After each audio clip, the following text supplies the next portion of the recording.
નમસ્કાર ખેડૂત મિત્રો, મારું નામ છે અલ્કેશ પટેલ અને આપણી યુટ્યુબ ચેનલ છે ખેતીની વાત મારું ગુજરાત. આપણી દુકાનનું નામ છે Hindustan agro seeds Kalavad, proper Kalavad તાલુકો કાલાવડ જિલ્લો જામનગર.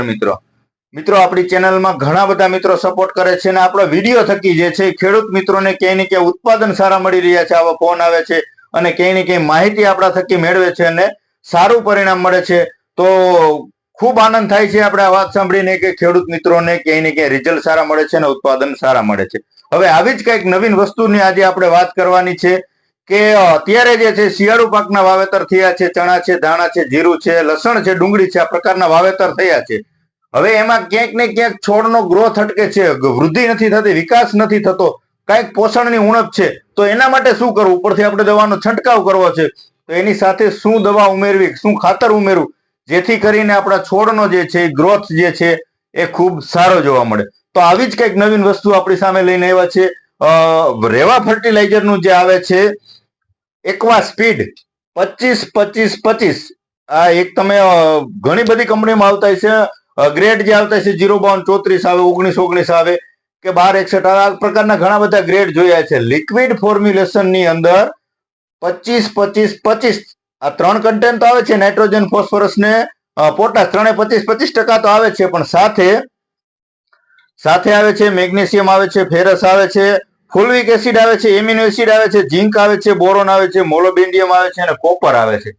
આ બધું એક જ વસ્તુમાં આવે છે અને આનો ડોઝ જે છે આ એક અલગ ટેકનોલોજી છે, અલગ વસ્તુ છે. 25-25 આવે છે, પ્લસ મિક્સ માઇક્રોન્યુટન આવે છે લિક્વિડ ફોર્મ્યુલેશનમાં, પણ આવે છે કિલોમાં, લીટરમાં આવતું નથી. એટલે કોઈ પણ ખેડૂત મિત્રો નજીકના સેન્ટરમાં મળતું હોય તો આને ટૂંકમાં પંપે 40 ml કે 50 ml તમે જે નાખી અને ઉપયોગ કરશો તો આમાં થશે નહીં, કેમ કે ઘાટું એકદમ આવે છે. કિલોમાં આવે છે, 1 કિલો આવે છે, નાની બોટલ આવે છે, 500 ગ્રામ આવે છે. એટલે તમારે દ્રાવણ બનાવવું ફરજિયાત છે. એક પંપે આનો ડોઝ જે છે એ પંપે 50 ગ્રામનો છે. એટલે તમે કદાચ ml ભરશો ને, 40 ml ભરશો ને તોય 15 જ પંપ થશે, કેમ કે વજનવાળી વસ્તુ આવે છે, લિક્વિડ ફોર્મ્યુલેશન આવે છે. એટલે તમારે એકદમ હલાવી અને જે છે ડોલમાં આનું 20 પંપનું દ્રાવણ કરવાનું છે. પંપે 50 ગ્રામનો ડોઝ છે, ખાસ સાંભળી લેજો મિત્રો. અને તમામ પાકની અંદર જે છે એનપીકે નો ગ્રેડ પ્લસ મિક્સ માઇક્રોન્યુટન તમે આપી શકો છો, જેના થકી જે છે છોડમાં પોષક તત્વોની ઉણપના કારણે જે છે છોડનો ગ્રોથ રૂંધાઈ જતો હોય, છોડ પીળો પડી જતો હોય, લાલાશ મારતો હોય કે અથવા જે નવું કપૂર જ ન આવતું હોય, તો તમે એક વખત જે છે એક્વા સ્પીડ રેવા ફર્ટિલાઇઝરનું 25-25-25 તમે ઉપયોગ કરી દેજો મિત્રો. એટલે તમારા પાકનો જે છે એ ગ્રોથ પણ એકદમ ઝડપી થઈ જશે. કિંમત પણ એટલી બધી કઈ નથી, 550 રૂપિયા 1 લીટરનો ભાવ છે અને જે છે 20 પંપ થાય છે મિત્રો. એટલે આપણા નજીકના સેન્ટરમાં જો મળી રહેતો હોય તો ચોક્કસ તમારે મેળવી અને છંટકાવ કરી દેવાનો, કેમ કે એનપીકે પ્લસ મિક્સ માઇક્રોન્યુટ્રન લગભગ ઘણી ઓછી કંપનીઓ બનાવે છે કે એકી સાથે એક જ પ્રોડક્ટમાં બધું આવી જતું હોય. આવું બહુ ખૂબ ઓછું જોવા મળે છે, કેમ કે આપણે તો ઘણી બધી પ્રકારના પીજીઆરો વેચીએ છીએ આ પ્રકારના, પણ આ કંઈક નવું છે. આના રિઝલ્ટ આપણે ખૂબ સારા છે. હું લગભગ 2 વર્ષથી આ વેચું છું, એટલે આ પ્રોડક્ટમાં કોઈ રિઝલ્ટ બાબતે જોવા પણ નથી. એટલે ખાસ તમે વાપરી શકો છો 25-25-25, બરાબર છે. ત્યારબાદ ચણાના પાકમાં જાંબુડિયાની સમસ્યા હોય અથવા ફ્લાવરિંગ સ્ટેજ આવી ગઈ હોય તો એમાં તમારે જમીનમાં ખાતર આપવું છે, ઉપર છંટકાવ કરવો છે, એના વિશે તો તમને થોડીક ચર્ચા કરીએ મિત્રો. જમીનમાં તમારે ખાતર આપવું છે તો તમે ધૂળ અથવા રેતીમાં મિક્સ કરી અને જે આપણે રેવા ફર્ટિલાઇઝર નો આવે છે, આનો અગાઉ પણ આપણે વિડીયો બનાવેલો છે, ઝીંક આવે છે 33% અને સલ્ફર આવે છે 15%. આ બંને મિક્સ કરી અને તમે ચોક્કસથી આપી શકો છો. ધૂળ અથવા રેતીમાં મિક્સ ન કરવું હોય તો તમારે ખાતર લઈ લેવાનું છે મોરસિયું, આપણે જે આવે છે એમોનિયમ સલ્ફેટ, એ વીઘે 10 કિલો. અને આનો ડોઝ જે છે ચણાના પાકમાં 1 વીઘે 1 થી લઈ અને 1.5 કિલો, કેટલું 1 થી લઈ અને 1.5 કિલાનો ડોઝ છે. પેકિંગ આનું આવે છે 10 કિલાનું, એટલે 6 થી લગાડીને 7 વીઘામાં થાય છે. ડુંગળી અથવા તમારે લસણમાં વાપરવું છે તો તમારે 5 વીઘામાં 10 કિલો, તો એનો ડોઝ કરી દેવાનો છે 1 વીઘે 2 કિલો, કેમ કે કંદમૂળ વાળી જાત છે, જમીનમાં એની ટૂંકમાં વાવેતરમાં એની સંખ્યા વધારે આવતી. ચણાનો પાક જે છે એ આપણે એક ક્યારાની અંદર ટૂંકમાં 3 ચાસ કર્યા હોય તો જગ્યા ખુલ્લી હોવાથી એનું પ્રમાણ 1 કિલો થી લઈ અને 1.5 કિલો તમારે ઝીંક આપવાનું છે.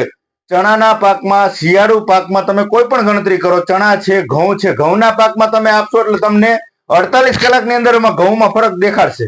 આખી ઝીંક વસ્તુ છે એ શિયાળા પાકમાં, તમામ પાકમાં ઝીંકની ઉણપ કોઈ પણ પાકનું તમે વાવેતર કરો તો ઝીંકની જરૂરિયાત છોડને વધુ પડતા પ્રમાણમાં ચોમાસા દરમિયાન રહેતી હોય છે. તો તમે ઝીંકનો પણ ચોક્કસથી ઉપયોગ કરી શકો છો. ઉપરથી તમારે છંટકાવ કરવો છે. ફ્લાવરિંગ અવસ્થા આવી ગઈ છે, ક્યાંક ને ક્યાંક ફૂલ ફટાકિયા દેખાવાની શરૂઆત થઈ ગઈ છે ચણાના પાકમાં, તો તમે ઉપરથી છંટકાવમાં જે છે 05234 જે આવે છે, એક પંપે 100 ગ્રામનો ડોઝ છે, ઉપરથી છંટકાવ પણ તમે આનો ચોક્કસથી કરી શકો છો. આ તમારે આનાથી ફ્લાવરિંગ પણ ખૂબ વધારે લાગી જશે અને ફાલ જે ખરતો હોય છે, ખરતો પણ અટકશે. આના વિશે આપણે તુવેરમાં આનો આપણે ડેમો લીધેલો છે, એના વિશે આપણે આવતીકાલે અથવા પરમ દિવસે ચોક્કસથી વિડીયો બનાવશું કે શું ફરક પડે 05234 નાખવાથી અને ન નાખવાથી. તો એના વિશે આપણે ચોક્કસથી માહિતી તમને આપશું. હવે જેને ગ્રોથ નથી એટલો બધો અને ફ્લાવરિંગ લગાડવું છે, તો ગ્રોથ કરવો છે ને ફ્લાવરિંગ લગાડવું છે, તો એના માટેનો ગ્રેડ આવે છે 1261-0. ચણાના પાકમાં, વટાણાના પાકમાં, ધાણાના પાકની અંદર પણ તમે ટૂંકમાં આ વસ્તુનો ઉપયોગ કરી શકો છો. 12% નાઇટ્રોજન આવશે ને 61% ફોસ્ફરસ આવશે. ફ્લાવરિંગ લગાડવા માટે ફોસ્ફરસનો રોલ ખૂબ જ અગત્યનો હોય છે. શક્ય હોય એટલું બને એટલું વધારે ફોસ્ફરસ આવે તો જેના થકી ફ્લાવરિંગ ખરતું બંધ થઈ અટકશે અને જે છે નવું જે છે ફ્લાવરિંગ લાગવામાં ખૂબ જ મદદરૂપ થતું હોય છે. અને જે છે કોઈ પણ પાકની ક્વોલિટી જાળવી રાખવા માટે ખૂબ જ અગત્યનો રોલ ધરાવતું હોય તો એ છે ફોસ્ફરસ. એટલે ફોસ્ફરસ યુક્ત ખાતર શિયાળુ પાક દરમિયાન વાપરવા ખૂબ જ જરૂરી છે. હવે અત્યારે નહીતર થઈ ગયું છે એવું મિત્રો કે ઘણા ખરા મિત્ર સોશિયલ મીડિયાની અંદર એટલા બધા ફેમસ થઈ ગયા છે, કેટલા બધા વિડીયો ખેતીલક્ષી બનાવવા માંડ્યા છે કે ભાઈ તમે ફલાણી વસ્તુ આ વાપરી દો, આના રિઝલ્ટ બહુ સારા, ફલાણી વસ્તુ આ વાપરી દો એડવર્ટાઈઝ માટે. હવે ખરેખર તમે એના નંબર લઈ અને તમે એને પૂછજો કે એની અંદર ટેકનિકલ શું આવે, કયા સમયે વાપરવાનો, એનો ડોઝ કેટલો હોય છે, તો કે એ કઈ ખબર નથી. તો ખાલી જાહેરાતો કરવા માટે ખેડૂતને છેતરવાનું બંધ કરો. મારી એક અંગત ભલામણ છે. કેમ કે ખેડૂતને છેતરશો ને તો તમે ક્યાંય સુખી નહીં થાવ. આ એક સત્ય હકીકત છે, નક્કી છે. તમે બીજી એડવર્ટાઈઝ કરો ગમે રૂપાળા થવાની કે XYZ આવી બધી એડવર્ટાઈઝ કરો, પણ ખેડૂતને છેતરવાનું બંધ કરો. આ એક મારી અંગત ભલામણ છે. ખેડૂત પુત્ર તરીકે ભલામણ કરું છું કે તમને ખબર છે ત્યાં સુધી ખેડૂતને માહિતી આપો. કેમ કે એક વ્યક્તિ એક એવો છે કે એક ખેડૂત જ એક વ્યક્તિ એવો છે કે તે આંખું વીંચી અને કોઈ પણ ઉપર ભરોસો કરી લે છે. બાકી તમે કોઈ પણ ધંધાકીય લાઈનમાં જાઓ, ધંધાની એડવર્ટાઈઝ આપો, હાલો કોઈ પણ, મને ખબર પડે કેટલા લોકો વાપરે છે.